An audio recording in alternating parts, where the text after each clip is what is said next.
Okay, so thanks very much for tuning in to this explaining history video, and if you've tuned into this video it's because you want help with how to argue in history essays. This is much easier than you'd think. You might have had feedback from a history teacher saying there isn't an argument here, or the argument isn't very strong, or you need to establish an argument to begin with. If that's the case, then this is the video for you. Okay, so what is an argument? Well, an argument, we traditionally think of it as two people shouting at one another and having a disagreement. In historical terms, in academic terms, an argument is a perspective.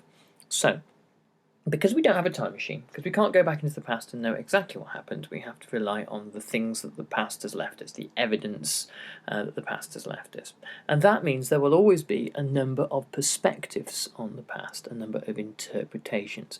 Now, as you become more advanced in your history writing, it's the interpretation that becomes more valuable, almost than having enormous amounts of knowledge and simply being able to list facts, because that shows that you can think critically about the issue that you're being presented with. So if we have a standard issue such as what led to the outbreak of the First World War, well, there have been thousands and thousands of books written on this very topic and thousands of arguments out there. And the actual truth of the matter, well, that is there are arguments that look more credible and arguments that look weaker. It had less to do with simply an assassination in Sarajevo and more to do with decades of imperial rivalries and the build-up of tensions and governments miscommunicating with one another and all that kind of thing. So an argument is a point of view. Now, as I said, instead of thinking about things as being right or wrong, think about things as being strong or weak arguments. We can have arguments that are based on lots of evidence and arguments that are not. Arguments that have been explored before and have been backed up by eminent historians who've written about them, and arguments that haven't. Some arguments are so weak they're almost in the realms of conspiracy theories, which are arguments for which there is no real evidence, hence the fact that they're conspiracy theories. So we want to have an argument that is based on evidence. So one of the key ways to support your argument is to know what you're talking about. So before you start writing, you need to have a research phase to your work. You need to do reading.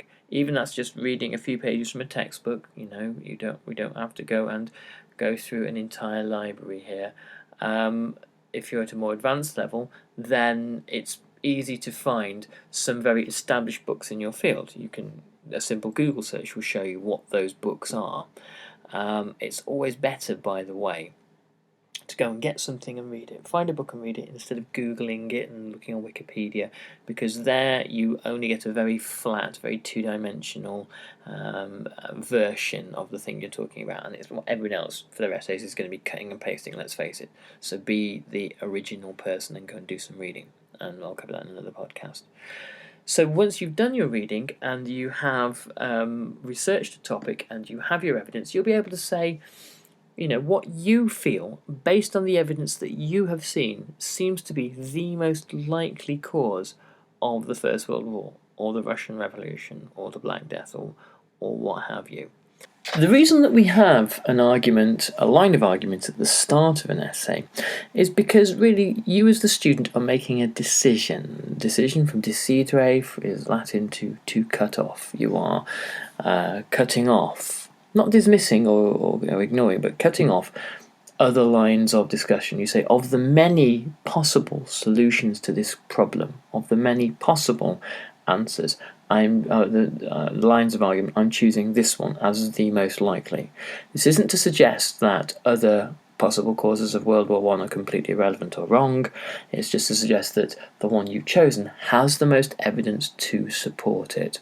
You can explore the other arguments in your essay as you go through, and this is a very good idea to show the strengths and weaknesses in those arguments. But the whole point of that isn't just to kind of discuss them generally, but to show why your argument really stands up. I'll be talking more about this in subsequent videos, so make sure you subscribe and you'll get everything you need as a modern history student straight to your email inbox every day. Thanks very much. Bye bye.